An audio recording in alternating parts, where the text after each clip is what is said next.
با کل شما سلام دوستان عزیز. برنامه نوبتی ترانسفر در عمل را فراگیر مهمترین مطلب‌های ترانسفری منظورتان میکنیم و موضوع نخستی ما البته که خریداری‌های تیم‌های انگلیسی میباشند. پس از آنی که نسبت هیئت گورگون این موسم طلبات‌ها زیاد شد و مت دایرتی را الکی دسته مورینیو بقب کرد، نونو اسپریتو سانتو را دیگر هم علاجی نماند جز با پول‌های سالم مالکانش به بازار برآید. پیش از آنی که از خریداری نوین وولفز حرف زنیم، باید علاوه نمود که نسبت راول خیمنز هم طلبات‌ها در بازار نهایت زیادند. وولورهمپتون باشد در نوبت خود حمایتگر لیون مارسال را برای عوض 2 میلیون یورو خریداری نمود. خریداری مارسال دومین است برای گورگون پس از فابیو سیلوا که به گفته اسکای اسپورتس بازیگر دسته لیون 2 میلیون ارزش پیدا نموده است. برزیلی 31 ساله در موسم قبلی 11 بازی با لیون در لیگ یکم گذرانیده با چنین آمار البته که برای پرتغالی ریش‌دراز در فوتبال انگلیسی لازم شده است.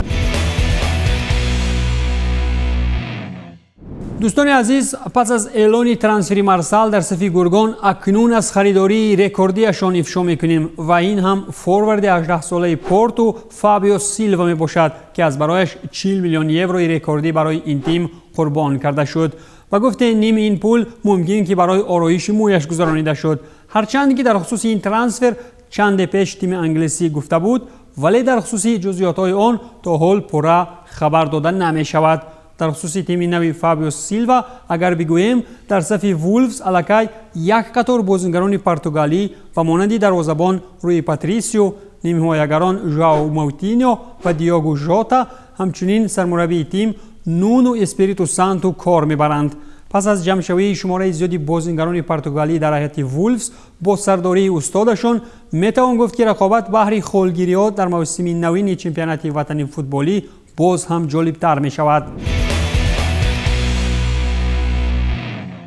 اشتراکچی بازی نهایی لیگ قهرمان‌ها 2020 با امید جوانی کنی نفری مسئول دروازه‌های خویش 6 میلیون یورو مصرف نمود تا که سرخیو ریکو را از سویل به طور دائمی به پاریژ بیارد. هنوز ماه سپتامبر سال پر تیم پاریژی این دروازه‌بان 27 ساله را با 1 سال به اجاره گرفته بود و الکی در همین روزها پاریژا با ریکو شرطنامه مهلتش تا سال 2024 نوشته کردند. در موسم قبلی سرخیو ریکو چون دروازه‌بان دومین دسته پس از کیلر نواس برآمد کرده در لیگ یکم تنها 3 بازی گذرانیده بود. شهران میدان لیگ اروپا هم در این تابستان بر زمین صاحب شوی جام نوبتی لیگ اروپا بیقرار نماندند و باری باز هم پرقوت کردن هیئت برای لپیتگی به قول سخت کار کردند. خریداری جانب انجام داده سویلیا این دروازه‌بان ژیرونا یاسین بونو می باشد که نفری که با دسته اندلوسی در کلی بازی‌های تابستانه لیگ اروپا به میدان آمده بود. سابق دروازه‌بان 29 ساله ژیرونا هنوز در موسم قبلی از ژیرونا به طور اجاره آورده شد و اکنون با اسپانیا قرارداد 4 ساله به امضا رسانید. موسم سپری شده باشد بونو 18 بازی در کل مسابقه گذرانیده در 10 بازی لیگ اروپا که با جایزه چمپیونی خاتمه یافت تنها 3 گل به دروازه‌اش سر داد. سویلیا از اندلوسیا اگر بونو را خریداری کرد، اتلانتا از برگامو حمایتگر یوونتوس رامیرو را به مهلت 2 سال با حق خریداری 16 میلیونه به اجاره آورد. دسته از برگامو این بازیگر 22 ساله را بهر اجاره 2 ساله تنها 2 میلیون یورو پرداخت نموده با وجود علاوه پول ارزش به 2 میلیون دیگر بالا می شود اگر بازیگر ارژنتینی به نتیجه های روشن ورزشی مشرف شود. در موسم قبلی باشد رامیرو به طور اجاره در صف جنوا بازی نموده بود. اگر وولورهمپتون پرقوت شدن بگیرد پس اورتون از آنها چی کمی دارد؟ لیورپول‌های آنچلوتی باشند در میان موسم با نیم حمایتگر ناپولی آلان زبانیه کرده این برزیلی 29 ساله را به مهلت 3 موسم به انگل آوردند. پیشتر معلوم شده بود که اورتون برای آلان 25 میلیون جمعی 3 میلیون احتمالی دیگر در شکل اضافه پول‌ها پرداخت می‌کند. باید گفت که آلان با سرمربی فعلی ایریسا هنوز از کار یک جایه در ناپولی شناس بوده باز با دون کارلو در شهر لیورپول همکاری خواهد کرد. در خصوص این ترانسفر دیگر چی میتوان گفت؟ هر کس در این زمان از شناس خود کار گرفتن میگیرد. قهرمان جهانی که به فوتبال روسیه قدم نگذاشت و بدون انجام دادن یگان بازی در صف سوچی با جنجال از بزرگترین کشور دنیایی رفت، اکنون هم دسته خاوی گارسیا شد. این نفر عادل رامی است که یک مدت چون بازیگر کامل حقوقی دسته راتنبرگ شناخته میشد. با دسته نوی پرتغالی خویش رامی 34 ساله شرطنامه 2 ساله امضا نموده در ماه اوگوست باشد رسانه‌ها او را به تیم رجینا میبردند، ولی اخیراً فرانسوی در کشور پرتغالیا مشغول فوتبال می شود. هرچند که چلسی فعالترین بازیگر بازار ترانسفری در این تابستان گردید، ولکه 5 خریداری چشمرسی هم انجام داد، ولی خریداری ششمش از همه پر سر و صداترین گردید، چرا که محض از برای کای هاورتز گرندها به هم گریبانگیر شده بودند، ولی چطور دیدیم باز هم زیرکی یهودیانه از خود ثمر داد. همین طور کای هاورتز رسما بازیگر چلسی گردید. یکی از در انتظارترین گزارش‌های بازار فعلی هنوز سنه 4 سپتامبر انجام شد و ستاره نوطلوی آلمانی پس از گفت و شنیدهای دامنه‌دار اخیراً با جانب لندنی شرطنامه کاری امضا نمود. بنا به معلومات رسانه‌ها ارزش گزارش مذکور 80 میلیون یورو را تشکیل داده. ترانسفر هاورتز از همه گرانترین در تاریخ دسته ابراموویچ گردید، زمانی که رکورد گزارش 2 سال قبل 80 میلیونی کپا آریزابالاگا را بر زمین زد.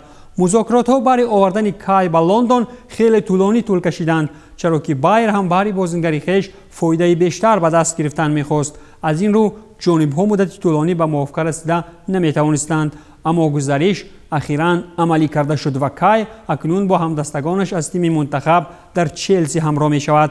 در موسم قبلی کای هاورتز در صف بایر 30 بازی دایر نموده 12 گل وارد دروازه حریفان نموده است که این آمار بیشتر از گل کل نیم حمایتگران چلسی در موسم قبلی می باشد. آلمانی واقعا هم می تواند تیم لمپارد را پرقوت نموده دو حاکمیتی منچستر سیتی و لیورپول را در انگلیا خللدار سازد. از جانب دیگر چلسی واقعا هم روزانه ترانسفری امساله را تیتو پاره کرد و در خریداری بازیگران معروف بر حریفان پرقوت پیروز آمد.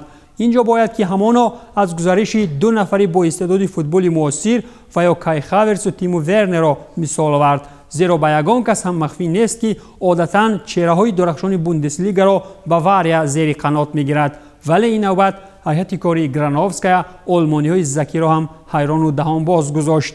اکنون در دسته لمپارد رقابت سالم برای هیئت اساسی سازمان یافت که با یکی از فوتبال بازان فعلی باید که خیر گفت. اصلا این به نیم حمایتگران دخل دارد، چرا که پس از گزارش هاورتز در هیئت بازیگران این موقع زیادتی اند. انتظار می رود که لمپارد در ترانسفری این آلمانی جوان ایستاده چطور همگان می‌دانند زمان محدودیت‌های ترانسفری چلسی پول‌های بیشتری را جمع کرده بود و آنها را به قول مردمی هیچ من کردن نمی‌شود. دسته را بر زمین باید که خط دروازه را هم پرقوت کردن ضرور است، زیرا از کاری کپا حتی نفران از فوتبال فرسخ‌ها دور هم شکایت می‌بردند. علاوه بر این یک حمایتگر سطح عالی دیگر هم در دسته ابراموویچ زیادتی نمی بود و با احتمالاتی زیاد میتوان گفت که دسته که کلی فوتبال بازان لازمی خریداری میشوند. خلاص که تا دندان مسلح شوی چلسی به صحنه رقابت در عالی ترین دیویزیون فوتبال انگلیسی حسن و تراوت نو میبخشد. پس از ایجادکاری‌های طولانی رسانه‌های روسی در خصوص رفتن میرانچوک به اروپا که گاهی او را به میلان می‌بردند و گاهی به یوونتوس، حتی نام بارسلونا احتمالی هم در روی خط به چشم می‌رسید، الکسی اخیراً به آتالانتا گزارش کرد و رسما چون بازیگر خودی در برگامو معرفی شد.